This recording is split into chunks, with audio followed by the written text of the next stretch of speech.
이 시료 채취 운반 보관 이 부분은 이번 시험에 새로 그 출제 기준으로 편입된 부분이거든요.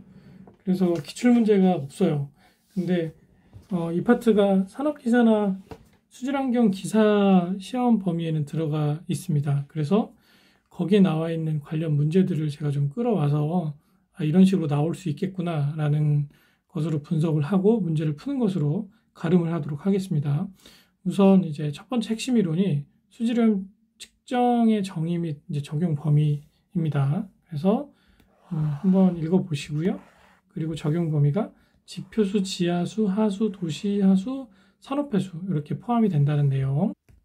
그리고 시료 채취 및 보관은 이제 어떤 식으로 채취하고 보관하는지에 대한 그러니까 공정시험 기준이 여기 지금 그 명시가 되어 있습니다. 그래서 우선은 뭐 일반적인 내용이니까 시료의 성상, 유량, 유속의 변화를 고려해서 채취한다.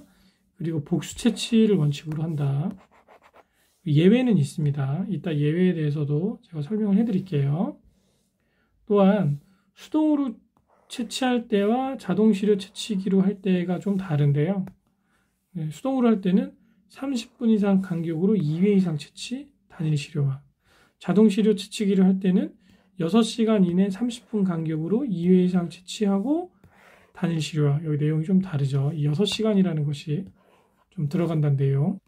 또한 측정값을 산출을 할 때는 이렇게 값의 변화가 유발되지 않는 그런 그 측정값에 한해서는 30분 이상 간격해서 2회 이상 측정해서 뭐 평균값을 낸다. 근데 시안이나 노말핵산 추출물질, 대장균군 등 시료 채취 기구의 영향에 의해서 변질될 수 있는 것은 이제 30분 이상 간격으로 하는데 2개 이상의 시료를 한다. 그 내용이 좀 다르죠. 그리고 하천수를 조사할 때하고 지하수를 조사할 때가 조금 다른데요. 하천수는 뭐 이건 일반적인 내용이니까 한번 읽어보시고, 그리고 이제 경우에 따라서 유량이나 수질 변화가 심할 때는 채취 횟수를 늘릴 수 있다. 뭐 이런 내용들 있습니다. 지하수 같은 경우는 여과를 한번 해야 돼요.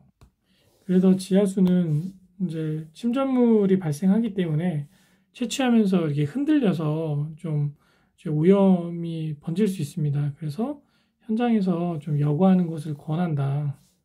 그런 내용들이 추가가 돼 있죠. 다음은 이제 복수 시료 채취가 원래 권장인데 이게 예외사항이 있다고 합니다. 신속 대응 요구 시, 환경오염 사고나 취약 시간대, 그리고 이제 법령에 의해서 비정상적인 행위를 이제 할 경우, 그리고 사업장 내에서 발생하는 폐수를 회분식 등 간헐적으로 처리해서 방류하는 경우, 그냥 간단하게 처리해서 방류할 경우는 빨리 이거를 좀 채취를 해야 되는 경우도 있다. 그런 내용들이죠. 그리고 기타 부득이한 이제 복수 시료 채취 방법으로 채취할 수 없을 때는 그냥 이제 복수 시료 채취를 굳이 안 해도 된다. 이런 내용이에요. 그럼 문제를 한번 보실게요. 1번 수질오염 측정의 적용 범위에 해당하지 않는 것은 지표수, 하수, 지하수, 도시하수, 산업해수 포함이죠. 빗물은 수질오염 측정은 하진 않습니다. 답은 4번이고요. 이게 이제 아까 이제 복수시료 채취의 예외 상황에 대한 내용인데 환경오염 사고 긴급한 상황에서 한다고 했습니다. 낮 시간 인파가 많이 붐빌 때는 전혀 상관이 없어요. 답은 2번입니다. 다음은 시료 채취에 대한 유의사항인데요. 이게 공정시험 기준이에요. 여기에 대한 내용을 산업기사나 기사에 좀 시험 문제가 나왔던 것을 바탕으로 좀 요약했습니다.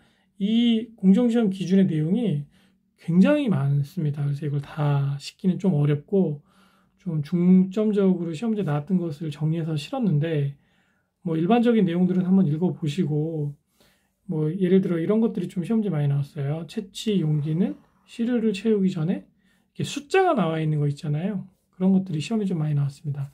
3회 이상 씻은 후에 사용한다. 시료 채취량은 이제 좀 차이가 있지만 보통 3에서 5리터 정도를 한다. 그리고 지하수 시료 채취하는 얘기도 좀 많이 나왔던 것 같아요. 지하수 시료는 이제 고여 있는 물을 충분히 퍼낸 후에 새로 나온 물을 채취를 하고요.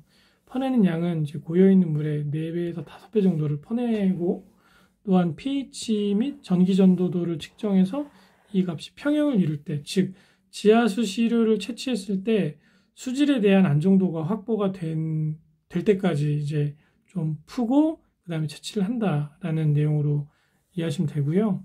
저속 양수 펌프를 쓴다고 합니다. 네, 여기 반드시라고 나와 있어요. 여기 시험 문제 나오더라고요. 그리고 이제 퍼클로레이트, 이게 염소 산화물인데, 네, 염소가 이제 결합된 산화물입니다. 요거 측정할 때는 이제 시료용기를 반드시 질산과 정제수로 씻는다. 그리고 시료 채취 시 시료병에 3분의 1을 채운다. 뭐 이런 내용들. 이게 총 제가 정리한 것이 11가지를 정리를 했습니다. 그래서 이 내용을 중심으로 보시고 문제를 한번 풀어보시겠습니다. 1번, 시료 채취 시 유의사항으로 틀린 것은 채취 용기는 3회 이상 씻는다고 했죠. 그리고 시료 교란이 일어나면 안 되죠. 지하수는 충분히 푸고 뭐 4배에서 5배 정도 푸고 pH나 전기 전도도가 평행될 때까지 푼다고 했죠. 그런데 시료 채취량은 시험 항목, 시험일수의 필요량에 따라 조금씩 차이가 있지만 3에서 5배가 아니라 3에서 5리터를 기준으로 채취한다. 그 내용이 틀리죠. 답이 4번입니다. 2번, 지하수 시료 채취의 유의사항으로 옳지 않은 것은 고여있는 물 충분히 푸고 한다, 4배에서 5배 정도로 푼다, 평형 이룰 때까지 푼다, 고속이 아니라고 했죠. 저속입니다. 답은 4번입니다.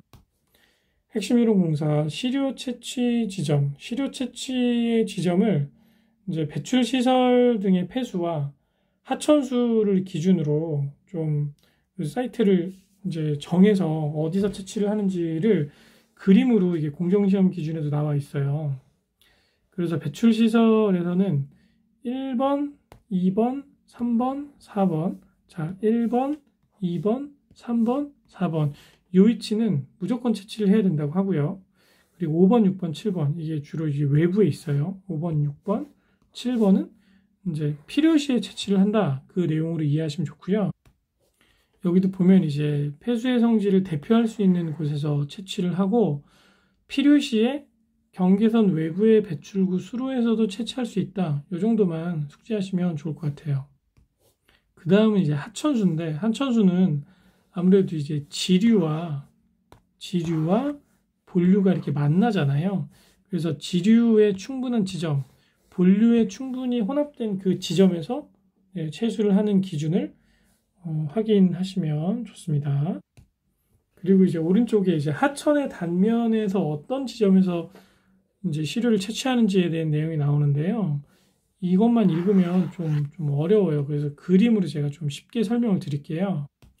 이게 이제 공정시험 기준에 그대로 명시되어 있는 그림입니다. 가장 수심이 깊은 지점을 찾습니다. 그래서 그 지점에 요 A라는 스팟을 정하고 이 A라는 스팟을 기준으로 왼쪽과 오른쪽을 영역을 나눠서 여기를 절반으로 구획을 나눕니다. 그래서 이 절반이 되는 지점, 그리고 여기도 절반이 되는 지점이죠. 이 위치에서 수심을 봅니다. 그래서 수심이 2m를 기준으로 요거보다 수심이 얕으면 상단에서 3분의 1 있는 지점에서 이제 물을 채수를 하고요. 그게 아니라 2m보다 깊다라고 하면 이제 이 수표면을 기준으로 각 3분의 1인 지점에서 채수를 한번 하고, 그리고 또다시 3분의 1인 그 지점, 여기가 총 따지면 이게 3분의 2가 되겠죠. 여기까지 내려온 위치가. 여기도 마찬가지죠. 이 위치에서 한번 채수를 한다. 그렇게 기억하시면 좋을 것 같아요. 그럼 문제를 보시겠습니다. 시료의 채취 지점에 대한 설명으로 옳지 않은 것은 쭉 읽어보시면 이제 부지경계선 외부도 채취를 할 수 있죠. 답은 3번입니다.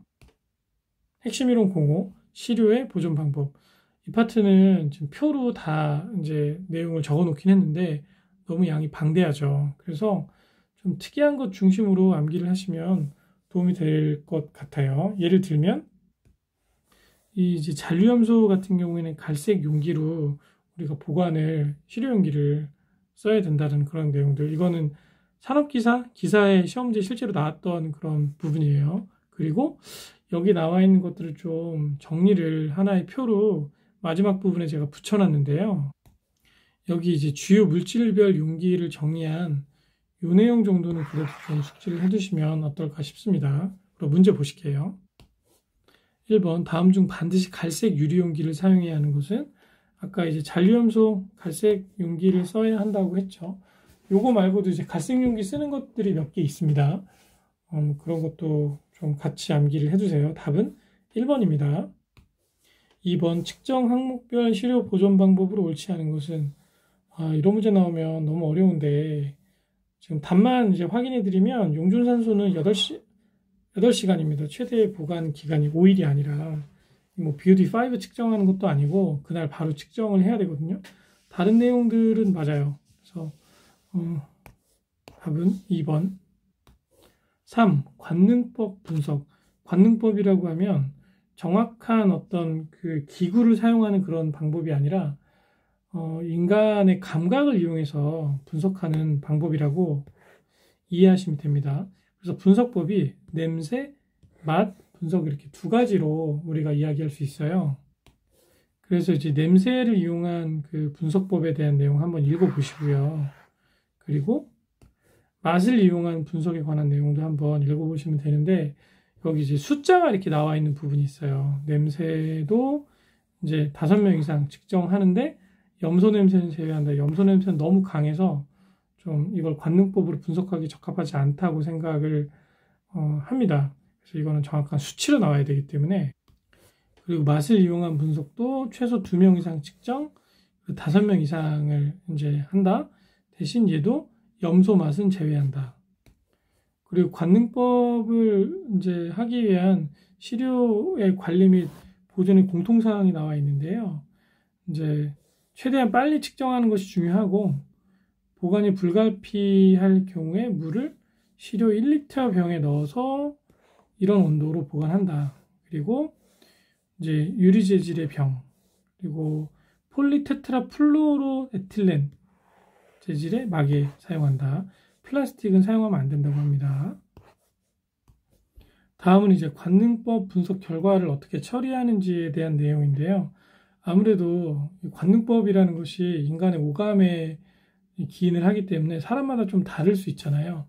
그래서 정도 관리가 좀 어느 정도 많이 필요하다고 합니다. 정도 관리라는 개념이 죄송합니다. 실제 값과 측정 값과의 차이를 최소화하는 그런 것을 우리가 정도 관리라고 하거든요.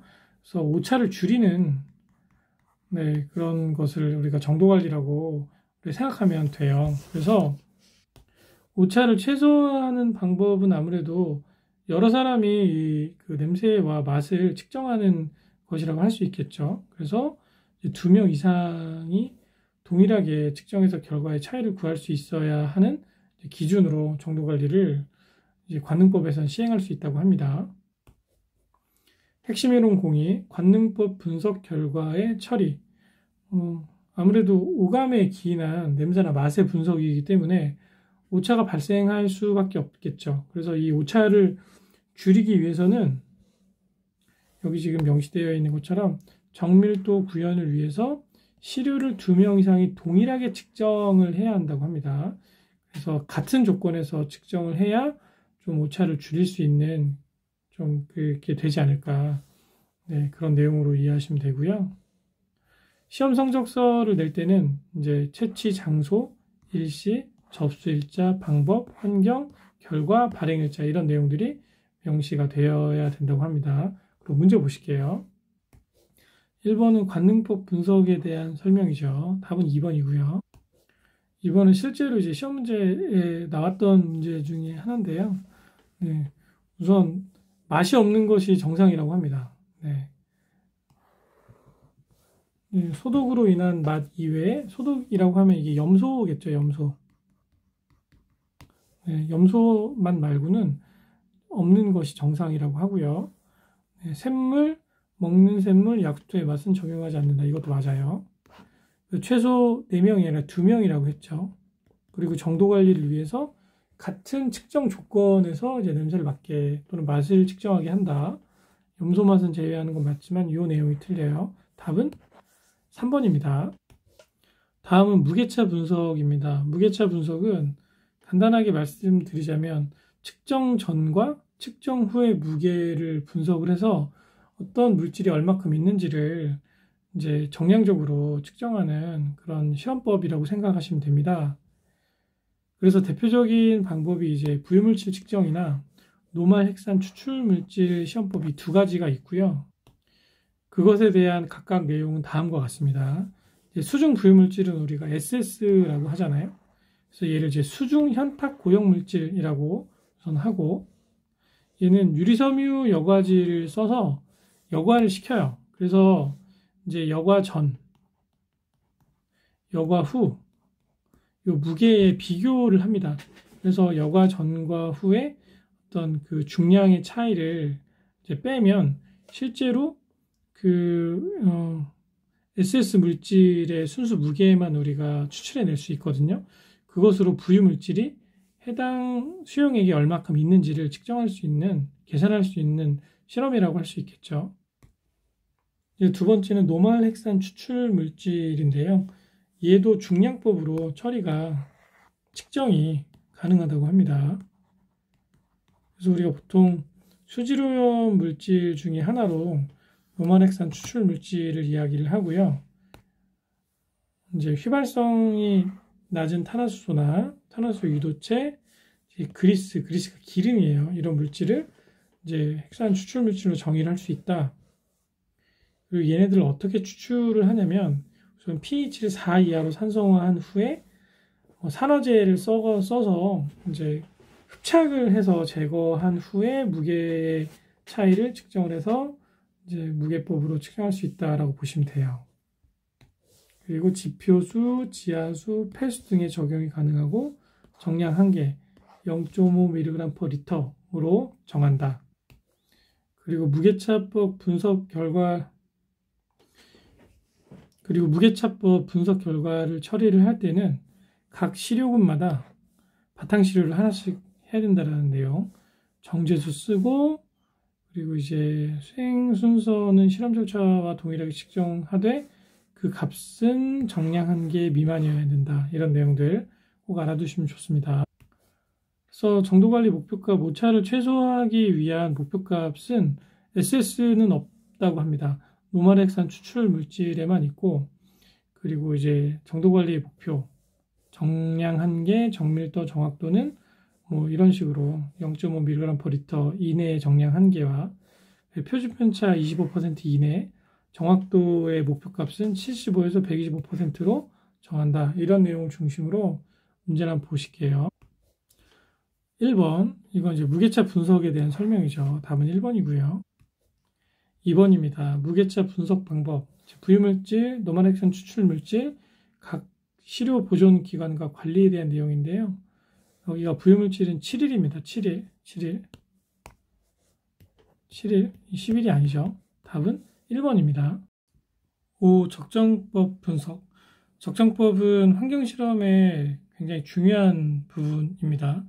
이 실험을 통해서 수질 분석을 상당히 많이 한다고 생각하시면 돼요. 그래서 적정법의 기본적인 정의에 대한 내용을 좀 알고 계셔야 되고, 종류는 중화, 산화환원, 침전, 킬레이트 적정 총 4가지가 있습니다. 적정법을 간단하게 이제 그림으로 제가 설명을 드리자면, 예를 들어서 이제 BOD나 용존산소 측정을 할 때 여기 삼각 플라스크에 이제 그 용액을 넣잖아요. 용액이 이제 용존산소 측정할 때는 여기 노란색이에요. 유오드가 있어서. 그러면 이 노란색을 이제 뷰렛을 사용해서 여기 이제 돌리는 콕이 있습니다. 콕을 열면 여기 이제 티오항산 나트륨을 집어넣거든요. 그래서 방울이 똑똑똑 떨어지면 이 노란색이 노란색으로 됐다가 그 다음에 이제 청색으로 됐다가 그 다음에 이제 무색으로 됩니다. 네, 청색으로 넣는 건 이제 여기 이제 녹말을 넣어서 뭐 발색 변화를 좀 더 확실하게 보기 위해서 넣는 거긴 한데, 아무튼 이 세 개의 변화를 통해서 얼마큼 티오항산 나트륨이 들어간 양을 기준으로 여기에 산소가 얼마큼 있을 거다라는 계산식을 통해서 네, 이거 측정할 수 있는 거예요. 이게 적정법이라고 보시면 됩니다. 다음 중 적정법에 해당하지 않는 것은 주나 중화, 산화환원, 킬레이트, 비색은 흡광광도법, 빛을 이용한 방법이죠. 답은 3번입니다. 자, 그러면 이제 적정법으로 이제 분석을 수행할 수 있는 여러 가지 방법들에 대한 내용을 실어봤는데, 이 부분은 이제 기존 책에 있는 내용을 약간 재편집하고 조금 좀 이해하기 쉽게 좀 풀어서 쓴 그런 부분이라고 생각하시면 돼요. 무슨 얘기냐면, 이제 용존산소 측정을 할 때 이 측정법을 우리가 윙클러 아지드화 나트륨 변법이라고 부릅니다. 이렇게 이름이 되어 있어요. 이 과정과 반응에 대한 내용이 이제 예전 책에는 없었는데, 보시면 제가 황산 망간을 1ml를 집어넣습니다. 그래서 시료라고 하면 이제 물이죠. 물, BOD 병에 이제 300ml 정도의 BOD 병에 황산 망간 1ml, 그리고 알칼리성 아이오딘화 칼륨 1ml, 요거를 집어넣어서 이제 그 물 속에 있는 용존산소와 이제 반응할 수 있는 이제 수산화 제일 망가니즈를 침전을 시키고 시간을 충분히 부여를 해서 물 속에 있는 용존산소와 요 물질이 서로 반응을 해서 수산화 제2 망가니즈로 변환할 때까지 기다린 후에 이제 황산을 2ml를 넣어요. 그래서 황산을 넣어서 이제 요오드만 뺍니다. 그래서 수용액 상태에 요오드만 나와 있는 그런 상태가 되고, 얘를 티오항산 나트륨으로 적정을 해서 티오항산 나트륨이 들어간 양만큼을 계산식에 넣어서 얼마만큼의 산소가 있는지를 측정할 수 있는 그런 실험법이에요.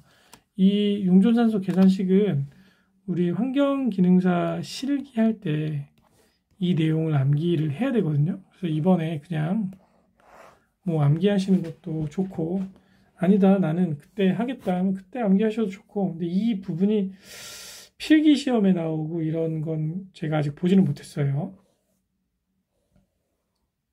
자, 다음은 이제 COD입니다. 화학적 산소 요구량 측정.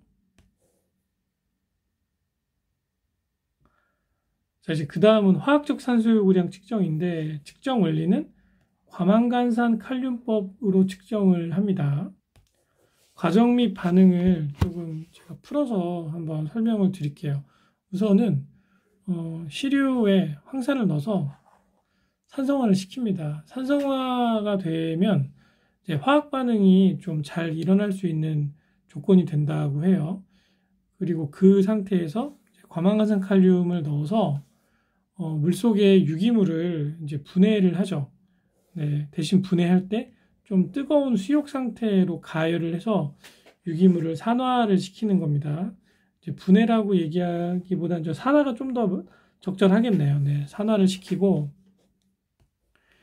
그 이후에 이제 과망간산 칼륨이 좀 남았을 거 아니에요. 그 남은 양을 이제 옥살산 나트륨을 이제 그 투여해서 얘랑 반응시켜서 이제 과망간산 칼륨이 얼마나 남았는지를 계산을 하는 거죠. 그러면 이제 소모된 양이 총 과망간산 칼륨이 이제 두 번째와 세 번째 스텝을 진행을 하면 이제 얼마만큼의 과망간산 칼륨이 유기물을 산화하는데 필요한 양인지를 우리가 측정을 할 수 있어요. 네. 그래서 그 값으로 이제 COD를 계산을 하는 거죠. 그래서 화학적 산소 요구량의 계산식은 다음과 같은데, 기능사 수준에서는 요 식이 주어지고 요 B값과 A값과 뭐 V값이 주어진 상태로 이제 COD가 얼마냐 뭐 이런 문제가 나오긴 하거든요. 최근에 이 COD가 공정시험 기준에서 이제 TOC로 다 바뀌어서 이 부분이 시험에 나올지는 사실 잘 모르겠어요. 근데 이제 우선은 계산에 대한 내용은 다음과 같으니까 한번 그래도 알아두시면 좋을 것 같습니다. 다음은 BOD입니다. BOD는 시험 문제 좀 많이 나오겠죠. 아무래도 좀 중요한 실험이기 때문에 BOD 값은 높으면 물이 더러운 겁니다. 낮으면 물이 깨끗한 거예요. 이게 Biological Oxygen Demand, 생물학적으로 필요한 산소의 양이다. 이렇게 이해하시면 돼요. 그래서 이게 높다라는 거는 더 많은 산소를 필요로 하는 거죠. 그래서 기본적으로 용존산소 측정하는 방법과 동일한데 첫날 그리고 5일이 지난 후 그 용존산소의 값을 구해서 이걸 빼는 거예요. 그러면 이제 처음 값은 좀 높겠죠. 나중 값은 얘보다는 조금 낮겠죠. 그럼 이걸 빼면 요 차이가 발생하잖아요. 요게 이제 미생물이 사용을 한 겁니다. 네. 이런 식으로 BOD를 계산을 하는데 보통 그냥 단순히 이렇게 계산하는 것도 있지만 보통 희석을 많이 하기 때문에 이 값에다가 희석 배수를 곱해서 계산을 한다 정도 이해하시면 좋을 것 같아요. 그래서 BOD 계산하는 식은 이제 첫날 용존산소 값 빼기 5일 후의 용존산소 값 곱하기 희석 배수로 합니다. 그리고 두 번째는 이제 식종 시료, 미생물을 식종을 했을 때 시료를 이용한 BOD 계산식인데요. 한번 좀 보시고, 네. 이 부분까지는 아직까지 기능사 수준에서 나온 적은 없는 것 같아요. 식종한 시료를 계산할 때는 요 B1 빼기 B2를 하는 이유가 이제 식종액을 이용해서 미생물을 이제 심을 때 그때 이제 발생한 이제 산소량을 배제하기 위해서 요 식을 빼준다라고 생각을 하시면 돼요. 네, 그래서 순수하게 요것만 필요한데 미생물을 식종할 때 용존산소 차이가 발생할 수 있으니까 그것을 제거하기 위한 수단으로서 계산식이 좀 달라질 수 있습니다. 다음은 염소이온 측정법입니다. 측정 원리는 질산은 적정법이라는 측정법으로 한다고 해요. 다음은 염소이온 측정 방법입니다. 염소이온은 이제 질산은 적정법이라는 측정 방법으로 이제 측정을 하고요. 과정 및 반응을 보면 우선 1차적으로 지시약으로 사용할 이제 크로미움산 칼륨을 첨가합니다. 그래서 얘를 집어넣고 질산은 표준 용액을 시료에 넣어요. 그럼 물 속에 이제 염소이온이 있다는 가정하에 그 염소이온과 질산은에 있는 이 은성분이 서로 더 결합을 잘 해서 이제 흰색 침전을 생성하면서 염화은이 이제 바닥으로 가라앉거든요.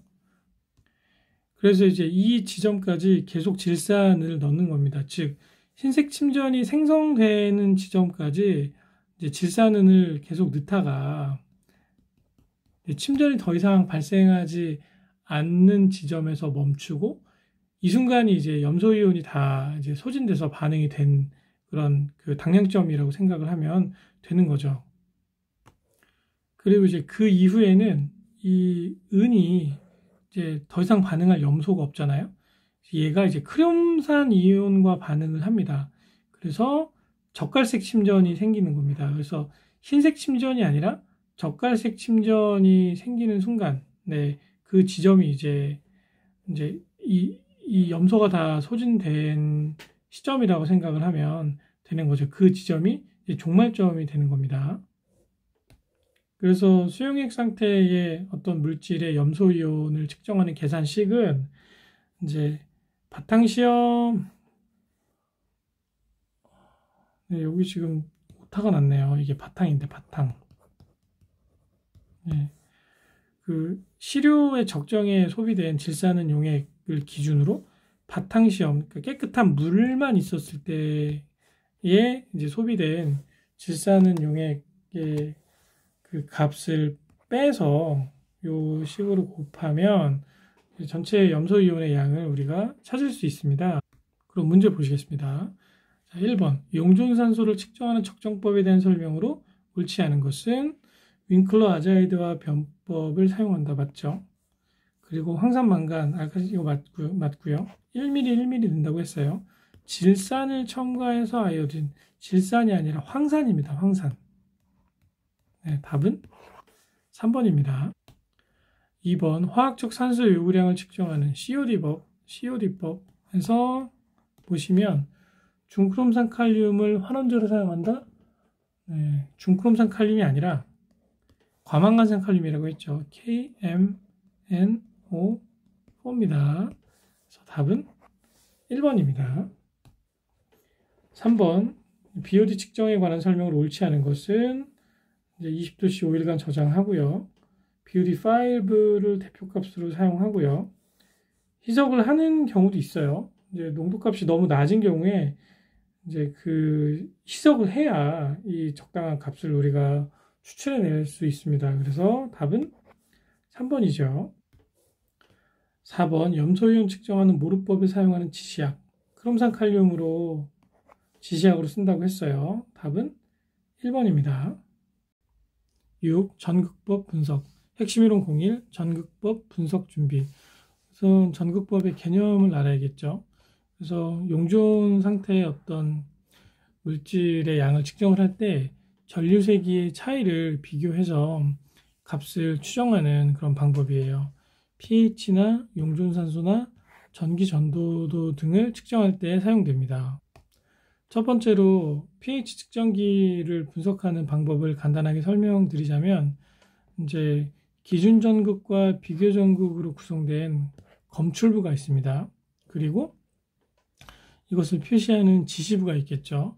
그래서 이 검출부에서 이 기준 전극과 비교 전극의 그 전력 차이가 발생을 하거든요. 그 전력 차이의 크기의 어떤 양을 비교를 해서 pH가 몇이다 이런 것들을 분석하는 방법이라고 생각하시면 되고요. 검출부와 지시부로 구성이 되어 있다. 그리고 측정 범위는 이제 0도씨에서 40도씨, 지표, 지하수, 폐수 이렇게 대상 수를 측정을 할 수 있고요. pH는 0에서 14까지 측정이 가능하겠죠. 두 번째 이제 용존산소 측정기가 나왔죠. 용존산소 측정기는 경막 전극법을 활용한다고 했어요. 이 경막이 멤브레인입니다. 멤브레인. 이게 선택적 투과막이라고 생각하시면 됩니다. 그럼 측정 과정을 이제 그림으로 간단하게 그리면서 설명을 해드리자면, 이 용존산소 측정기는 이제 바 형태로 되어 있어요. 그래서 이렇게 기다랗게 생겼거든요. 그리고 그 끝에 이제 양극과 음극이 순서대로 이제 위치를 하고 있습니다. 그래서 보통 이런 모양으로 이제 양극이 있고, 그리고 이 끝에 이렇게 음극이 있습니다. 그리고 이거는 이제 하나의 그 고정되어 있는 그런 구조고요. 그리고 이제 하단에 요게 이제 멤브레인이에요. 요게 경막이겠죠. 그러면 그리고 요 구성 공간은 보통 염화칼륨 같은 솔루션으로 차 있어요. 네. 그래서 이것을 그러니까 대상 시료 이렇게 담그면 이 경막을 통해서 산소만 이 안으로 들어가는 겁니다. 그리고 산소만 들어가서 이 양극과 음극의 전이차에 의해서 음극 주변으로 산소가 붙고, 음극 주변으로 산소가 붙을 때 산소가 이제 전자를 좀 이제 다 끌어당기는 역할을 하게 돼요. 그래서 산소가 음극 주변에 얼마나 많이 모였느냐에 따라서 음극에서 전자가 발생되는 양이 결정이 되는 겁니다. 그 전자의 양을 측정을 함으로써 간접적으로 물속에 용존산소가 얼마가 있는지를 확인할 수 있는 그런 기기라고 생각하시면 돼요. 3. 전기전도도 측정기. 전기전도도 측정기는 물이 얼마나 전기를 잘 이제 흐르게 할 수 있는가, 그런 전도도를 측정하는 기계라고 보시면 돼요.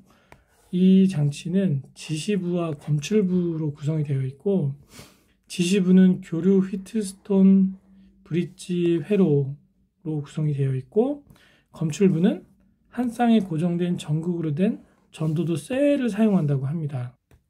결국에 이 전도도 셀이라는 것이 그 두 개의 전극 사이의 저항을 측정을 해서 그 수용액 상태의 물질의 전도도를 계산하는 장치이거든요. 그래서 전도도 셀은 각각 특성에 따라 다른 고유의 상수값을 가지게 된다. 그 정도만 알고 계시면 좋을 것 같아요. 그리고 전기 전도도 측정기는 이 셀을 항상 수중에 잠김 상태로 보존을 해야 된다 정도를 좀 기억하시면 좋을 것 같습니다. 문제 보시겠습니다. pH 등 용존 이온 상태의 전류의 세기로 측정하는 분석법. 전극법에 대한 개념이죠. 답은 2번이고요. pH 측정기에 대한 설명으로 옳지 않은 것은 유리 전극법을 쓰고요. 검출부는 기준 전극, 비교 전극으로 구성이 되죠. 온도의 범위 보면 마이너스 10도는 이건 얼음 상태잖아요. 사용할 수 없겠죠. 0도에서 40도씨의 범위를 지닙니다. 답은 3번입니다. 7. 흡광광도법 분석. 핵심 이론 01. 흡광광도법 분석 준비. 우선 이게 분광광도계잖아요. 네, 정의를 알아보면 빛이 시료를 통과할 때 발생하는 흡수나 산란의 정도를 이용해서 목적 성분을 정량 정성 분석한다고 나와 있는데, 주로 이제 미량 원소를 분석하는 방법으로 이해하시면 좋습니다. 파장의 영역은 200에서 900나노미터. 이게 빛마다 다 고유의 파장이 있잖아요. 그래서 이 흡광광도법은 주로 요 영역대 파장의 빛을 이용을 해서 이제 그 미량 원소를 분석을 한다고 합니다. 분석 원리가 좀 중요한데요. 이 비어 람베르트 법칙이라고 하면 비어의 법칙과 람베르트 법칙이 합쳐진 거예요. 그래서 비어의 법칙은 뭐냐면, 비어의 법칙이 이제 흡수되는 빛의 양이 물질의 농도에 비례한다가, 즉 이제 흡수되는 빛의 양이 농도에 비례한다가 비어의 법칙이고, 람베르트 법칙은 흡수되는 빛의 양이 두께에 비례한다. 이게 무슨 얘기냐면, 이제 이런 시리오 셀이 있어요. 네, 이 안에 수용액이 이렇게 차 있다고 생각하면, 이 빛이 왼쪽에서 오른쪽으로 나갈 때 농도가 진하면 더 많은 물질이 들어있겠죠. 네, 그러면 빛이 더 많이 흡수된다라는 뜻이고, 흡수셀이 요 길이가 있잖아요. 요걸 이제 L이라고 볼게요. 그런데 흡수셀이 가로가 훨씬 더 깁니다. 네, 그러면 요 L이 더 길게 되면 더 많은 두께, 길이를 통과하면서 더 많이 빛이 흡수가 되겠죠. 그렇게 이해하시면 좋을 것 같아요. 그래서 이거를 비농 하나만 외우세요. 자, 비농. 그래서 비어의 법칙은 빛에 흡수되는 흡광도의 양이 농도에 비례한다. 그럼 나머지는 그냥 두께, 길이로 암기를 하면 되겠죠. 흡광도 값을 계산하는 식은 A는 입실론 CL. 여기서 이제 요게 몰 흡광 개수고 밑에 나오죠. 그리고 요게 이제 농도고, 요거는 두께, 길이가 됩니다. 그리고 이제 투과도로 이제 그 로그 함수로 바꾸면 로그 T-1로 표현을 할 수가 있어요. 그리고 입사광과 투과광의 광도로 이제 표현을 하게 되면 여기가 지금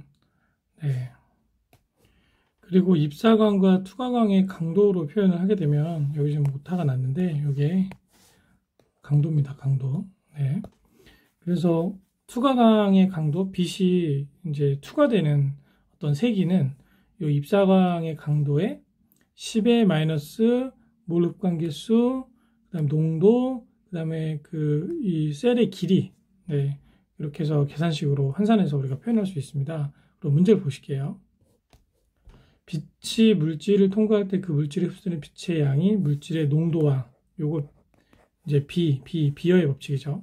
두께, 이거는 람베르트입니다. 그래서 비어 람베르트죠. 이거를 람베르트, 네, 비어의 법칙이라고도 할 수 있어요. 실제로 이렇게 부르기도 합니다. 그래서 이 위치가 바뀌는 경우도 있으니까 그거는 뭐 크게 신경 안 써도 됩니다. 답은 2번입니다. 다음은 흡광 강도법을 분석할 때 어떤 식으로 하는지와 그리고 기본적인 기기 구성에 대한 내용이 나옵니다. 이게 광원부, 파장선택부, 시료부, 측광부 순으로 구성이 되고요.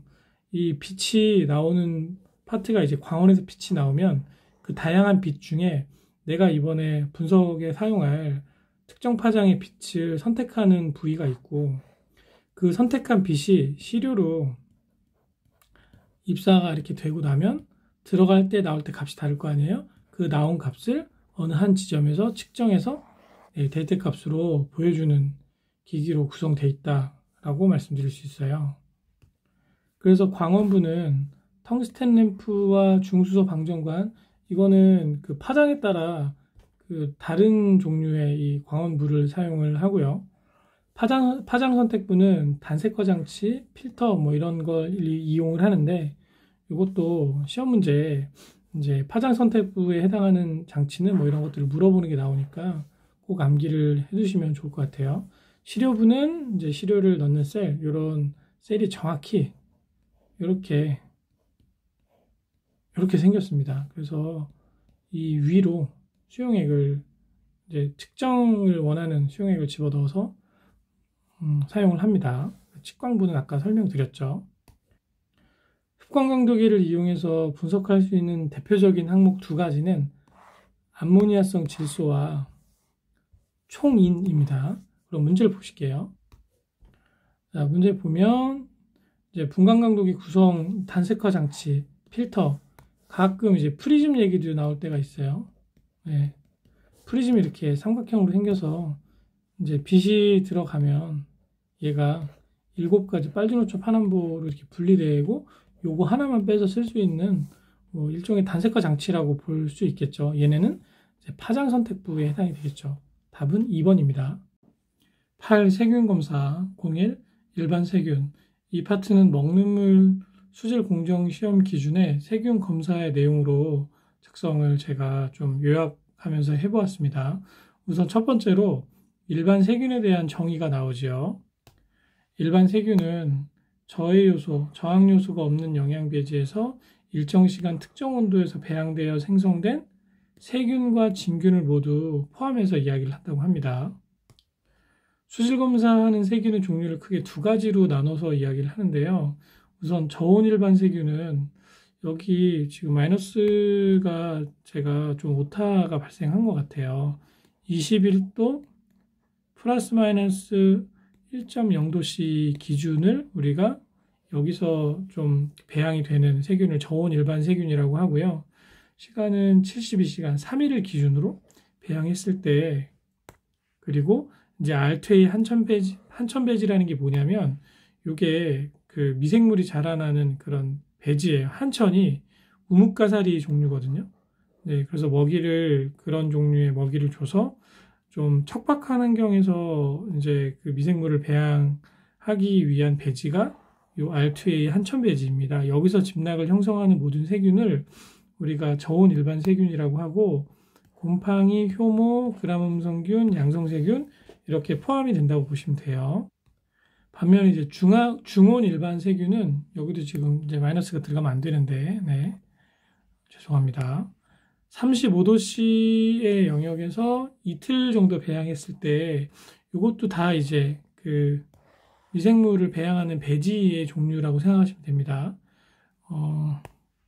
요 아가라고 써 있는 게 요게 이제 영어로 찾아보면 이게 한천이라고 합니다. 이것도 한천 배지인 거예요. 쉽게 얘기해서.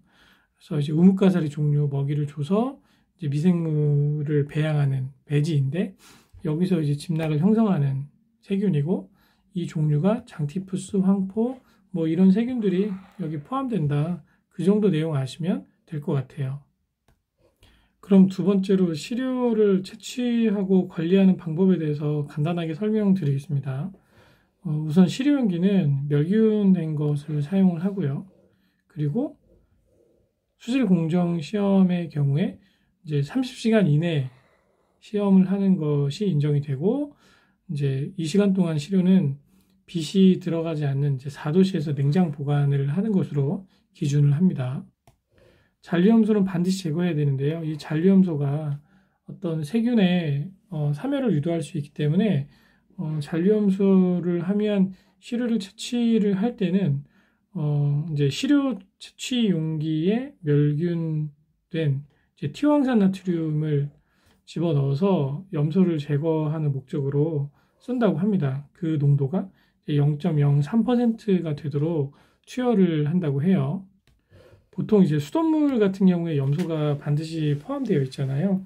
그래서 수도꼭지에서 시료 채취할 때 이 티오항산 나트륨의 농도를 맞춰주는 그런 작업을 반드시 진행해야 된다고 합니다. 그래서 채취를 할 때 이제 수도꼭지에서 채취할 때의 특이사항과 그리고 아래에 먹는 샘물, 먹는 해양 심층수, 먹는 염 지하수 이런 것들을 이제 제품수라고 하거든요. 즉 병에 이렇게 담겨 있는 그런 물이겠죠. 네, 걔네들은 이제 병의 마개가 열려 있을 경우는 이제 오염의 우려가 있기 때문에 시료로 사용할 수 없다고 합니다. 문제는 이제 이 파트가 새로 시험 범위에 적용된 부분이라 일반적인 내용으로 그냥 작성을 해봤어요. 문제 보시겠습니다. 먹는 물 수질 공정 시험 기준에 의거한 일반 세균 검사에 관련된 내용으로 옳지 않은 것은, 우선은 일반 세균, 진균과 세균을 포함하죠. 그렇죠? 그리고 멸균된 용기를 이용해서 시료를 채취해야 되고, 티오항산 나트륨으로 잔류염소를 제거를 하는데 잔류염소의 기준 농도는 이제 0.03%가 되게 맞춘다.